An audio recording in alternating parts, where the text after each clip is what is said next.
Hello and welcome to this week's episode of Make It Happen Monday, where we support you to achieve success without stress by asking the questions and sharing stories and strategies of what works for others. And this week we're talking about that horrible feeling you get when you feel like you're going around in circles and you're not getting anywhere. And we're going to talk about some practical things you can do to create habits that change that behaviour.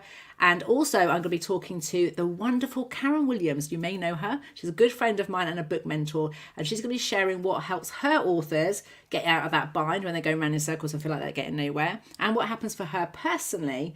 But without any further ado, I'd like to bring Karen in. I've known Karen we've been working at this about 12 years now. I was very fortunate to have met her very early in my coaching career, and I was privileged to help her with her very first rock book. And ever since I listened and watched and observed the success she got with writing books, I have teetered behind her. I'm still trying to write book number 2, but she is on book number 9, I believe. So without any further ado, let's bring Karen onto the show and find out what works for her. Good morning, Karen. Good morning, Cheryl. Morning, everyone. Lovely to be here today, bright and early on a Monday morning. So, as an author, I'm going to ask you, is there anything else you need people to know before we begin? Because I may have missed out some really good things that we need to know about you. I don't think so. I suppose when we're not in a pandemic, we also run a writing retreat in Spain together. So, there's plenty of things that go on between us. It's been an interesting 12 years or so, hasn't it, in terms of the ride, the journey, business, and things like that. So no, I'm sure things will pop out as we talk today anyway. Yeah. And I think it's a great example of how networking works as well, because we both trained at the same coaching academy in 2006, but our paths didn't cross till 2009. And ever since then, we've been supporting and resourcing each other to achieve that success without stress. But there has been some along the way, hasn't there? So of course. Without any further ado, first of all, can you relate to that feeling when you feel like you're going around in circles and you're not getting anywhere? Absolutely. And I think sometimes we can just feel overwhelmed, can't we? We've got so many things to do. It's that we don't know what to do first. We don't know how to get started, or we get stuck. You've known me long enough, Cheryl, to know that when I wrote my first book, I went round and round and round and round in circles. And to be honest, I still do. I'm working on my 9th at the moment. And I'd love to say that I have a process now and I have a process that works. But sometimes I still get too close to my own stuff, which is when I need help to for other people to read it and just see what they see as well. So I think, going around in circles is something that we all do. But the quicker we know how to get out of it, the easier it is. Yeah, absolutely. It's one of the things I talk about to clients is we're never really going to eradicate overwhelm. It's just recognizing the things that trigger it, what brings it on, and when you're there, how to get out of it quicker and more effectively. Now, you reminded me of that first interview, because I remember very clearly, I don't know if you do, that you came up with a beautiful metaphor of the roller coaster, because it was that feeling of like, I think the question you were asking was like, who am I to write this book? Now, one thing that, do you remember what your strategy was and what worked for you about that roller coaster? Because it's stuck with me as the listener for years and years, and I still tell that story now because it's something that's really, really helped me.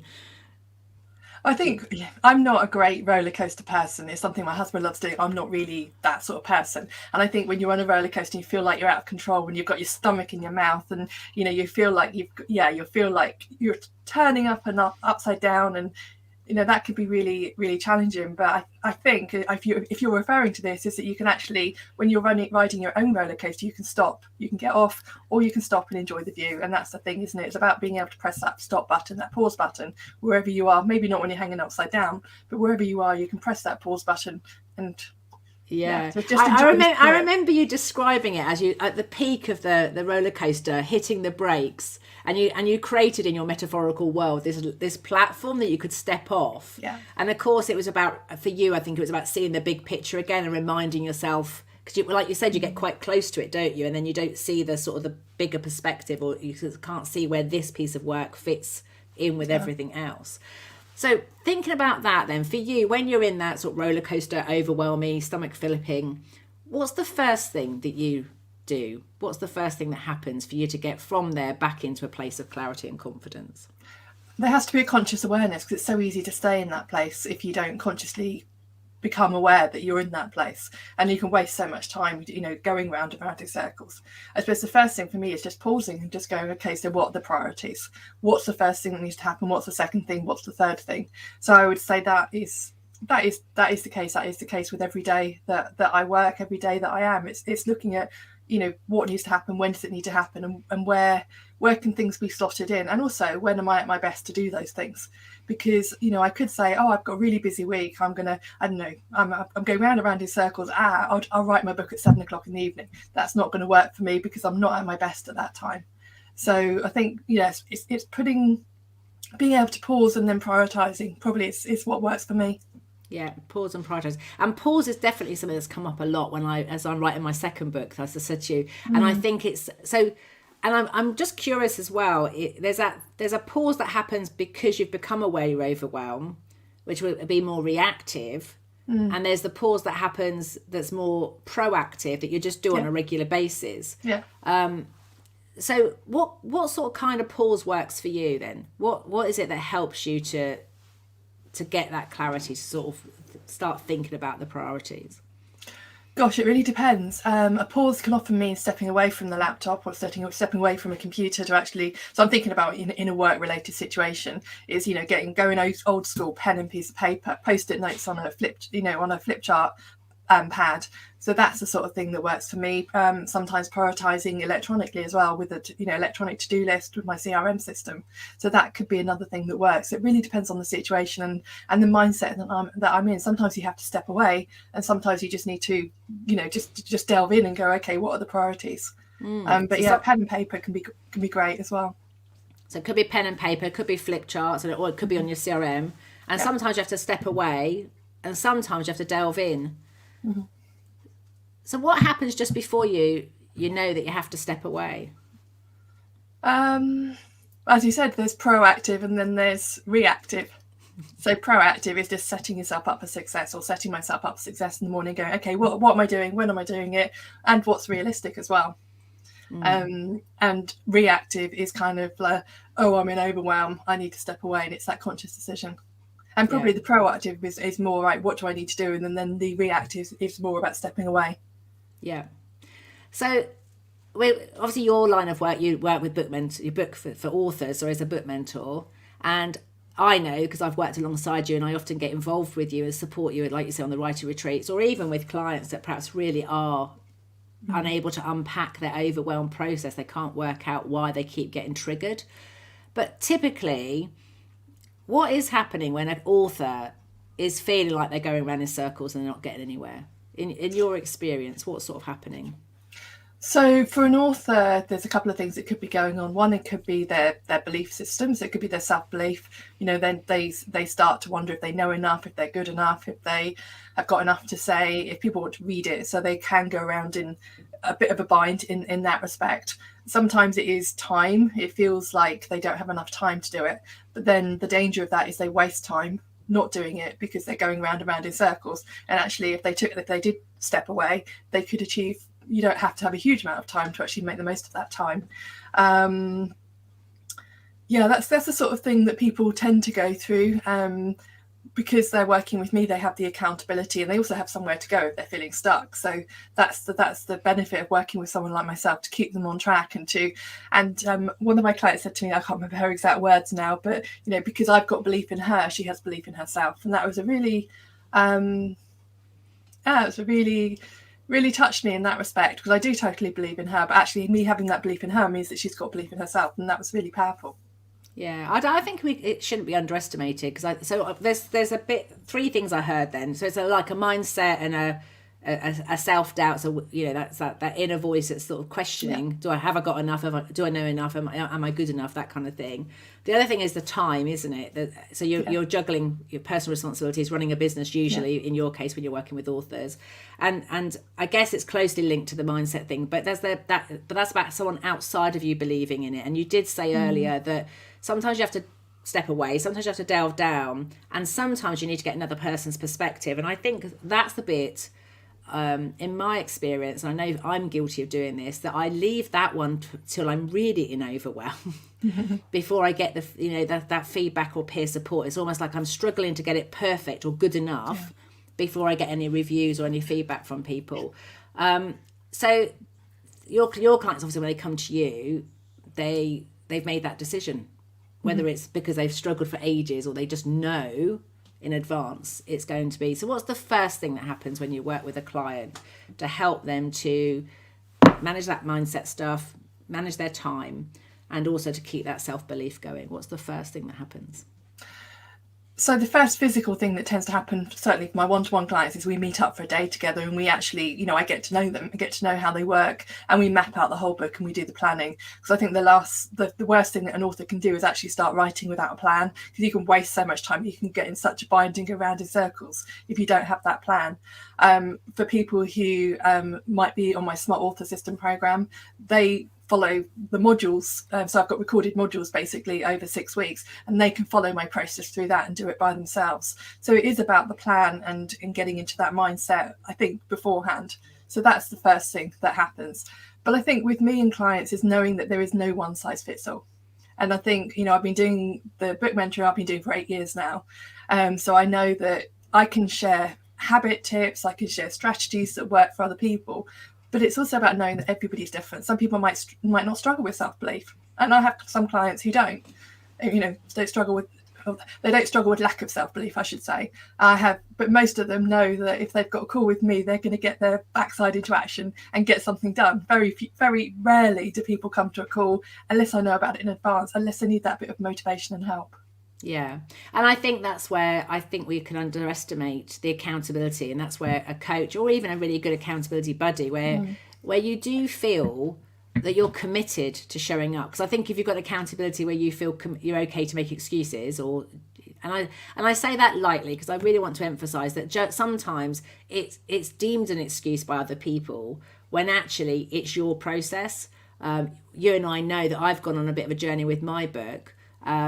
And actually, having done it enough times, I know this is part of my process. And I knew something was missing, but I couldn't put my finger on it. And it wasn't until I heard something externally, I would go, oh, that's the thing that's been missing. And now that I know what it is, it's taken me a while to map it out and to do the research and to collect the evidence. And I think that's where I can be taking a lot longer than somebody else without losing confidence in myself. Not to say I'll put my hands up, I have wobbled, and you and I have had many conversations, but I have to keep going and go, okay, so what do I know now that I didn't know before? What new information is emerging, and how much of this is just that I'm delaying it because I'm scared of publishing it or the cost of it or whatever else is going on. So I know that so you're talking about mapping out the book and the planning part of it. That is when you do your post-it note thing, isn't it, where you get it up high for people to see.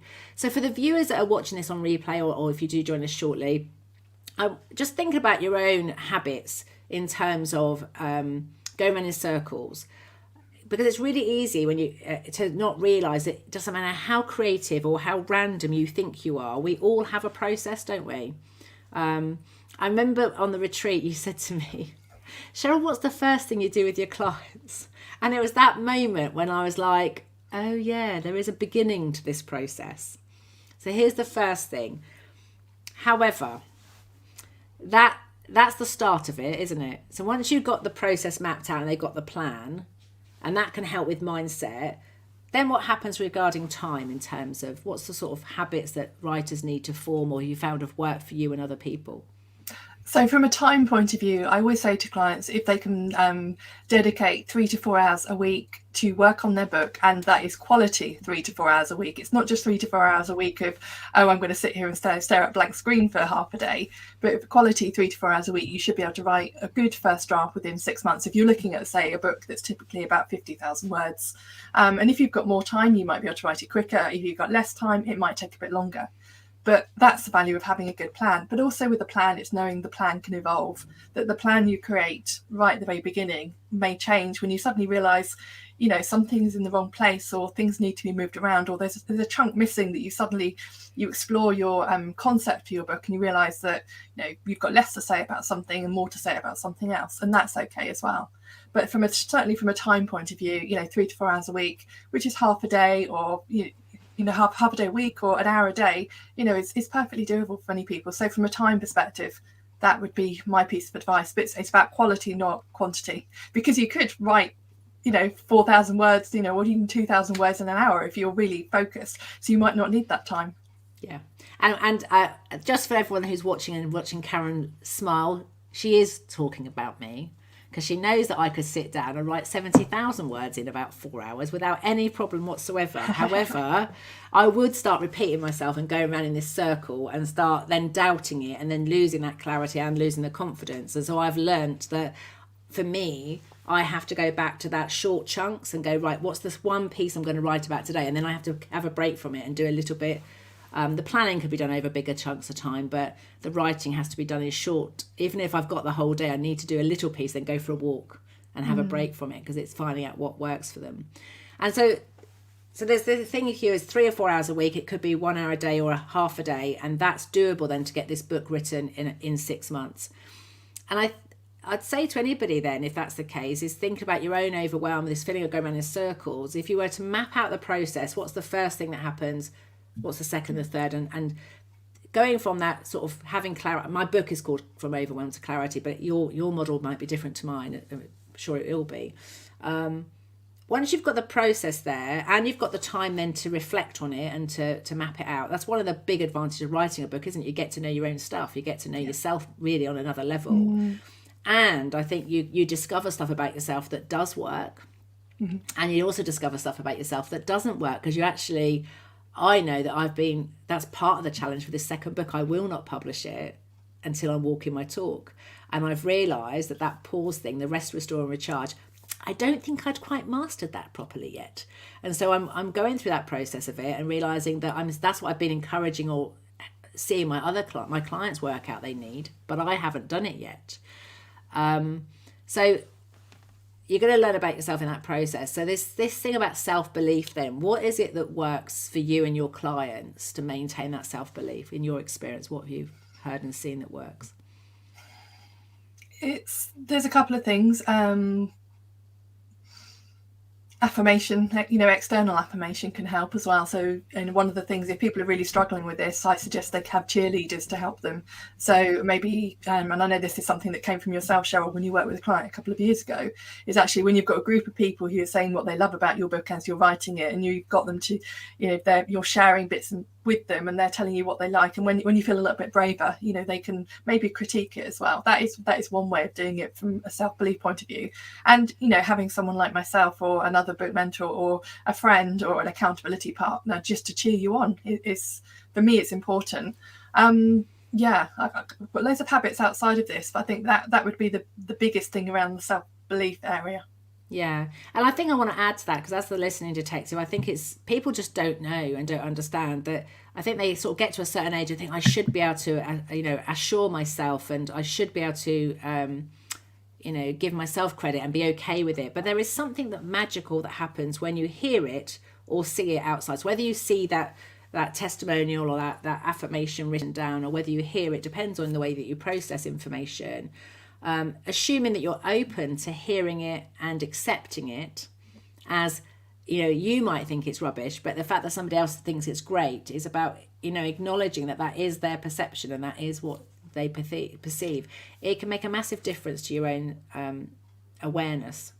Can I add something here, in as much as what I find many authors go through as well is they think that what they know is common sense. They think that what they know everyone knows, and they don't. That's why you do what you do. If you're a coach, a therapist, a consultant, a trainer, a facilitator, what you know that you do naturally is the thing that other people want to hear from you. And I think that's the other thing that people think, it's easy, isn't it? It's easy to write a book, or it's easy to manage your critic, or it's easy to press pause, or whatever it is. But actually people is unpacking what you do that enables you to help other people, and that can be a bit of a struggle sometimes. But when you realize the value of what you know, that can increase your confidence as well. Fantastic. Good morning, Loretta. She's just joined us from Facebook. So we're just talking about going around in circles, and having listened to Karen for the last 20 minutes or so, we've discovered it comes down to 3 things: mindset, time and self-belief. But that self-belief often comes from affirmation externally. And so that's where we're at the moment. So anything that you want to add to this about going around in circle feeling, Loretta, please do join in, and we'd love to hear what's happening for you. I want to come back to this thing about the affirmation as well, and this is really linked with this thing about you talk about planning the process out, because I know for me on my journey, And I'm talking actually, a reminder came up, I hate to say this out loud, that I went on a personal journey weekend and I was mapping out my very first book 10 years ago. I do not write them as fast as you do, Karen, but I do enjoy the process. I enjoy the journey. But I remember on sort of the second day, doing some space work, and I'm like, I'm back where I started, and there's like, I'm going around in a circle feeling.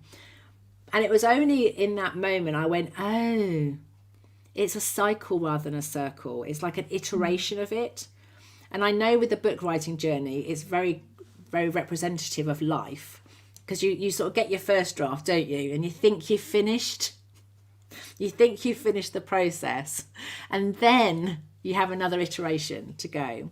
So whilst this is probably the stuff you're looking at to get people through the sort of get to messy manuscript phase, then they have to do the whole thing again, don't they? They have to go through that mindset, time and belief cycle again for the editing.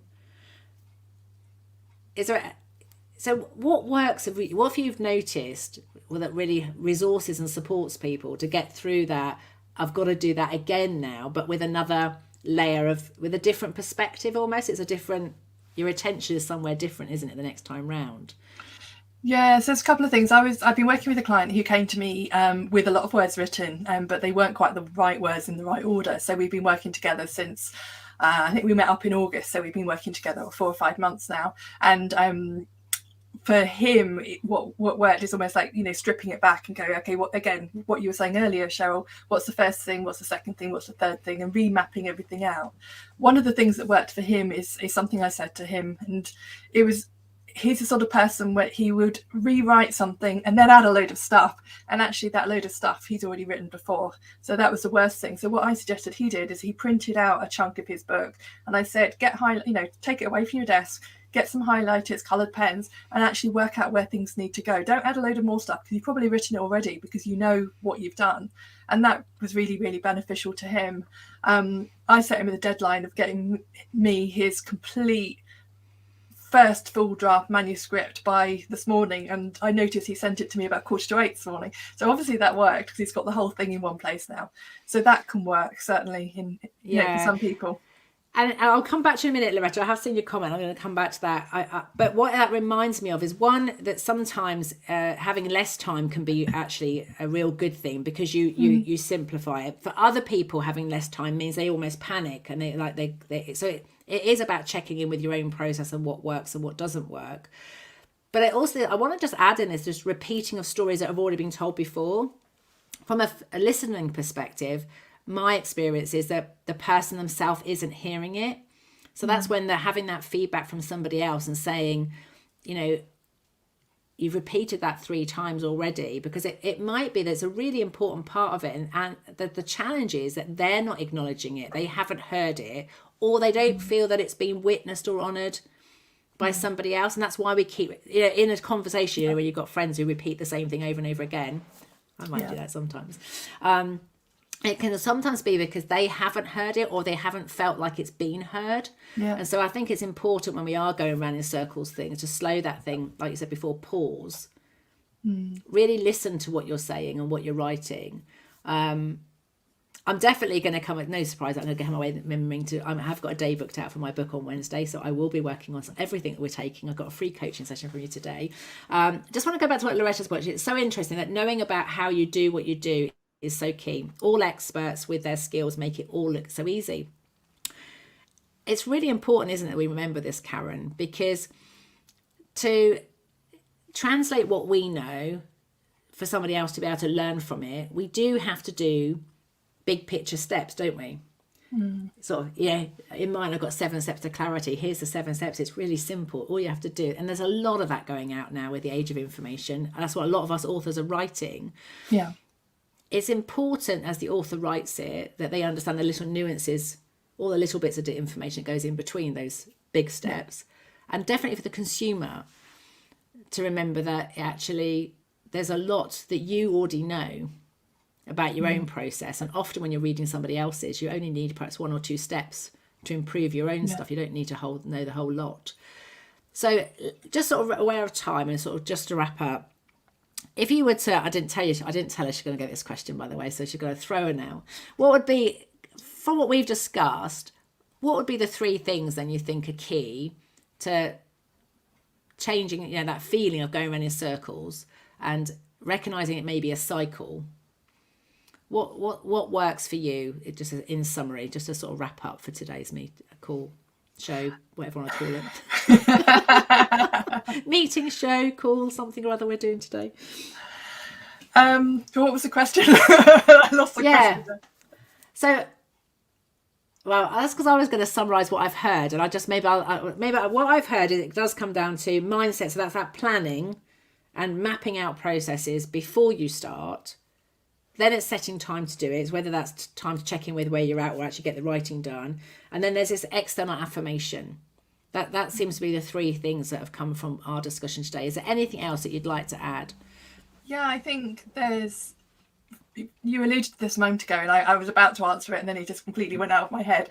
But the thing is, if you decide to write a book, and I think there's something that people need to know here, is that it's not just about writing a book. It's the added advantage you get when you know how you do you at your very best, and possibly how you do you at your very worst as well. When you start to unravel all of the stuff that you do intuitively without really realizing you do it, it's incredibly powerful, because not only does it benefit your business if you write a book, it also benefits everything else you do in terms of your elevator pitch, your maybe your website. You might rehash that when you go, oh, well, that's how I do it, do me. How you might change what you put out on social media, your programs, your packages, and your belief. And I think there are so many added benefits of writing a book. That's not just having that book in your hand going, hey, I'm a published author. It's all of the other stuff that when you really unpack, and it's all about the unpacking. I talk about that quite a lot in my new book. Unpacking everything that you do, you realize how you shift yourself and also shift other people. And I think that's really important. Yeah, absolutely. And I just want to add that, what came up for me as you were saying that was that when you unpack everything that goes really well and so that doesn't go well, if you're doing it with the purpose of getting clarity of what you want, then although it's uncomfortable in that moment of realizing, oh, I've repeated it, I'm telling my clients to do this, but I don't do it myself. It's a horrible feeling. But, Loretta, whether you're deciding to write a book or not, if you map out your process and you work out, what would you tell a friend to do if you had to help them with this very same problem? When you do that process and you do find the bits that you're not doing well, even though it's really uncomfortable and it feels, you can go through all sorts of emotions at that point, a bit like the roller coaster we talked about earlier. It is a point where you go, you have a choice in that moment. You can take this as a moment to grow from it and learn and actually apply to yourself what you're, recommending or advocating for other people, or own the fact that it does work for other people, but that isn't how it works for you. And that's also okay. There's no right or wrong. But that clarity of mind, knowing who you are, can make a massive difference. So without any further ado, I know that you have a program coming up or starting soon called the Smart Authors Fast Track Program. And so tell us a little bit about this program and also this link that we're putting at the bottom right now. Yeah, so there are a few of us book mentors out there who help people to write their books. One of the things that makes me different from other people is that I very much look at how people can self-validate and self-fund their book as they write it, so that by the time they launch it, they've already made money off the back of their knowledge and expertise, but they also launch something that people want to read and that really makes their business fly. My Smart Author Fast Track program is a 12-month group program where I help you to do all of that. So literally from start to what am I writing, who am I writing it for, what's it about, to actually validating the information you're writing, through to actually publishing it, marketing it, launching it. So it's a 12-month group program that gets people to that end point so they achieve the best possible success with their book. There's a short 20-minute, I think about 16-minute video at that link, so you can find out a bit more about how I do it. It's called the Flip Factor. Is the process I follow within, or I share in that video. And I also share some of the stuff that I've done myself and also with my clients to really make sure that what you're writing is really the right thing that's going to change your life and change your client's life and change your business. Yeah. And I think it's absolutely key, because actually it covers all those three things, which we didn't know that was going to happen today, but it helps them with the planning, which gets them gets the mindset in the right place. It gives them accountability and time all the way through. But not only have they got you, they've got those other peer reviewers, other authors on the journey, where they can get that feedback. But also, when they hear another author is struggling with the same thing, it can be so affirming, can't it? You go, oh my gosh, this is just normal. It's just me. It isn't just me, rather. So they get all those three things in there. So if you are thinking about writing a book and you want to make sure that 2022 is your year to get that book written, then I've popped the link in the chat. I've popped it on each of the channels, and it's on the screen right now. Please do get in touch with Karen, watch the video, and find out whether or not this is the right support for you going forward. So without any further ado, Karen, thank you so much for joining me on the show today. I'm going to conclude as always, and I'll say goodbye now. I'm going to conclude with some questions for our viewers. So I'll see you shortly. Thank you. So we are on Make It Happen Monday, and you had the privilege and honour of listening to Karen today, and thank you for sharing your time with us. That leads me to say that now that you know what you know about habits and going around in circles, what would you like to have happen? I'm just going to take off the ticker tape at the bottom. That might be a little bit distracting.